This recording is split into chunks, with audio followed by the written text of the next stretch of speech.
with all of the canning that's gone on this year and with all of the gardening we plan on doing next year, we don't have enough room to store all the canning jars, and our pantry's getting full. That's a blessing. The place we store all our food is like under our stairwell. It's a pretty small space, and for 20 years or more, there's just been two old cabinets stacked on top of each other in there, and a three-level wooden shelf with slats in it, and it's hard to get into. It's pretty narrow, and so I did some maths and added 2 and 2 together and carried 12 and added 9 and come up with we need more storage space. So I figured if we can put more shelves higher up than the ones we have there, we'll actually end up with more space. As many people know, and lots of people are frustrated over, the dimensional lumber you can buy in the stores isn't really what they claim it to be. A 2x4 is not 2x4. A 1x8 that I want to make these shelves out of is actually 3/4 of an inch by 7 1/4. Well, that's a lot of difference, and a 7 1/4 inch shelf does not quite fit 2 canning jars as well as a 8-inch shelf does. But I did find that they have 16-inch project boards that are 8 feet long. And if I rip them right down the middle with my trusty antique table saw, well, it's not really an antique. Better not be an antique, it's not as old as I am. If I rip it down the middle with my trusty table saw, then I can get some pretty nice boards to build these shelves out of that are almost 8 inches wide. The width of the blade is kind of taking an extra 1/16, but 7 and 15/16 is a whole lot better than 7 1/4. So we're gonna rip these things down the middle, and hopefully that goes well. These 8-foot boards are kind of hard to handle, but we'll see how this goes. I'll get a helper to help me tail this stuff out. To make sure that all of my boards are the same width, I'm not cutting exactly down the middle of the 16-inch board.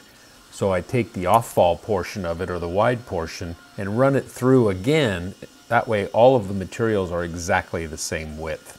It was sure convenient having somebody to catch these off-fall parts at 8 feet long. This closet is under the staircase, so the ceiling is sloped. I lay the bottom piece down first so I know exactly where it's going to go and measure how far it is to the ceiling. That way I get as much vertical space as possible.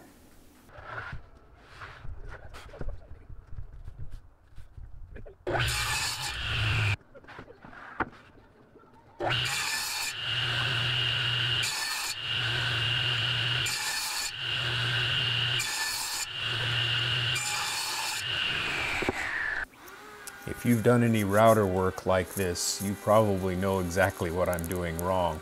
It took me a few tries to figure it out. Ultimately, I did figure it out, and I'll describe it in a little bit. Once I figured out what I was doing wrong, the rest of the boards went pretty smoothly and easily without a whole lot of stress. It makes a pretty big mess, but it sure was handy to have somebody helping me there. Next is the ever popular sanding, more sanding, then putting some stain on it. That went pretty well, and then the tedious task of applying poly. I used a spray poly this time. You've seen me buy 16-inch wide boards and then cut them in half, roughly in half, to make all of these. And you've seen me learn quite a bit about how to do the dado, and I had to fight with that quite a bit more than I thought I would have to. But that's a technique I have never done before with my router, and it took me a little bit of time to figure out what was causing that. And I was thinking what I had to do was hold on tighter to make sure that I stayed put. And I got to thinking about it and said, well, let's test one going left to right instead of right to left. I usually use my router in a table and I go left to right. It's upside down, so I needed to go left to right. And when I did that, it worked a lot better because the bit's trying to pull the router into the wood and it's not trying to pull it through the wood. So it worked a whole lot better. Now there's a few mistakes, as you probably saw, but I think it went okay, right? Every one of these things is a chance to learn and an opportunity to do something different. Then you saw me stain it. I stained all of the shelves that I have. I do need to buy another board.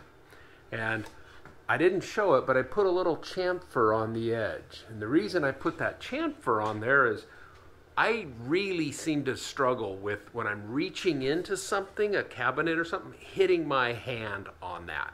And if I've got that nice little chamfered edge on there, I don't know how well you can see that. That nice little chamfered edge, it won't hurt or it won't cut because these edges are pretty sharp. I did, while sanding them down, knock the edges down a little bit just so that they weren't so sharp. Now, these have been drying all night. They will get a coat of spray poly on them now, and then I got to figure out how to put it together. I was thinking about it last night, and I'm not real confident in how stable it's going to be from falling over sideways. The things that I was wanting to do with it came into question when we began to empty the pantry to make room for this thing, and how much weight and how much stuff is going to go on it. So I think I'm going to go find another way of reinforcing these things so that they stand up. But let me see. Then after that, after it's all polyed, which is probably going to take a couple of days, it needs several hours to dry, and then I got to do all 4 edges of these things. So I'll have poly all over the place on it. But so far the project's going pretty good. We ordered clips. Those should be arriving today and tomorrow. Screws to put them in. I got to figure out how the screws to assemble them. But anyhow, back at it. I'll be mounting all of our shelves on KV standards. They're a bracket that's been around for a lot of years and work pretty simply. That's why I had to cut those grooves into it. And they have a screw mounted into them about every 6 inches. So that's what I'm doing here. I assembled all this down here in the room of requirements because it had a flat open space and was warmer than working in the garage. And it was out of the way of the car and things like that. So it's really only 6 screws in the bottom down there that are holding this together. And now I'm going to try to put this 1/4-inch material on it that's a backing that'll help keep it stable and provide it back to the shelves rather than using the wall as the shelves.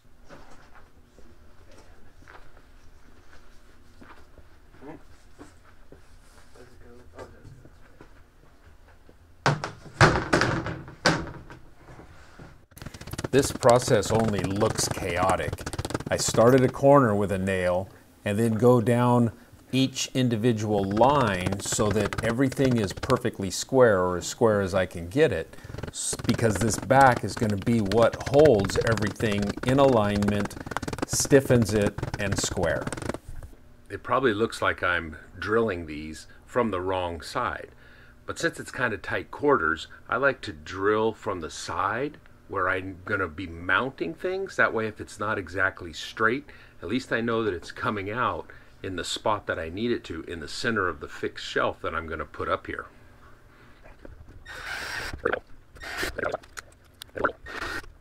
So that I've got those holes exactly where they're going to need to be for the fixed shelf.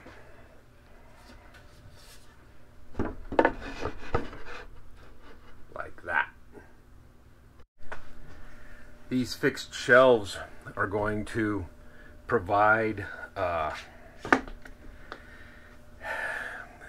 some control of the twist, because as you can see, this, maybe you can't see that, this twists a little bit.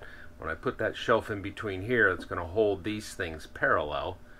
And then I'll do that all the way across, and since they're parallel at the bottom, that should give this some rigidity for twist in these tall, long boards. They're fairly stable, but they're still wood. Wood still moves.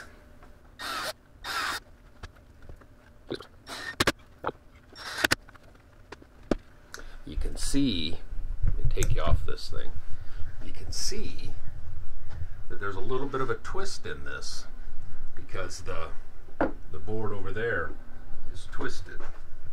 So I'll have to pull this in and get it all lined up.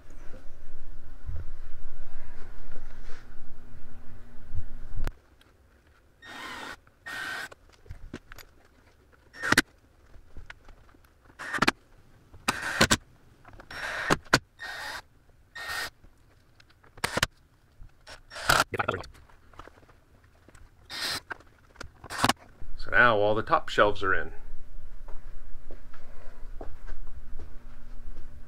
Now the thing is still a little jiggly, but everything is nice and straight, like it should be.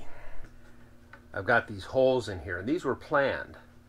I've got these pieces of wood that I'm going to put in right here, screw them into the top shelf, and then this will be what I secure it against the wall with so that it doesn't tip over, or if the earthquake or whatever, it'll just secure it and keep it upright better.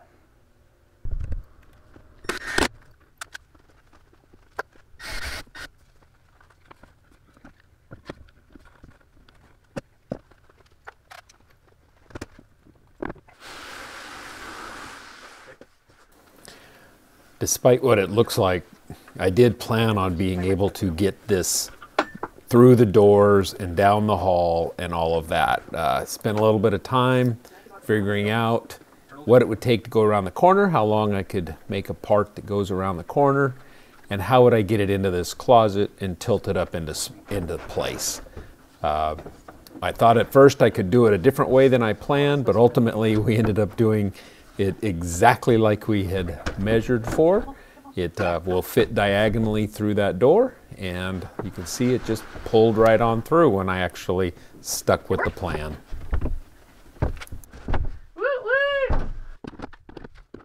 I don't know if it's a drawback or a benefit to have complete adjustability in all of these shelves and all this space. There's so many different ways this could be put together. Do you put things up high? Do you put things down low? Do you put them further back in the closet or up front?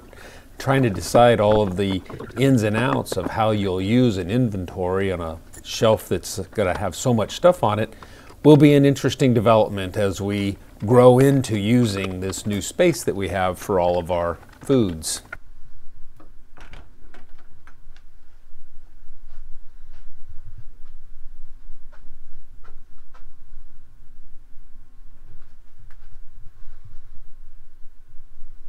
This has been a long project. It's taken us a little over a month. As you saw, one of my helpers had his Christmas hat on, so that gives you an idea. We started somewhere around the beginning of November buying the materials and finishing things. It's been cold, but we're really happy with the way this has turned out.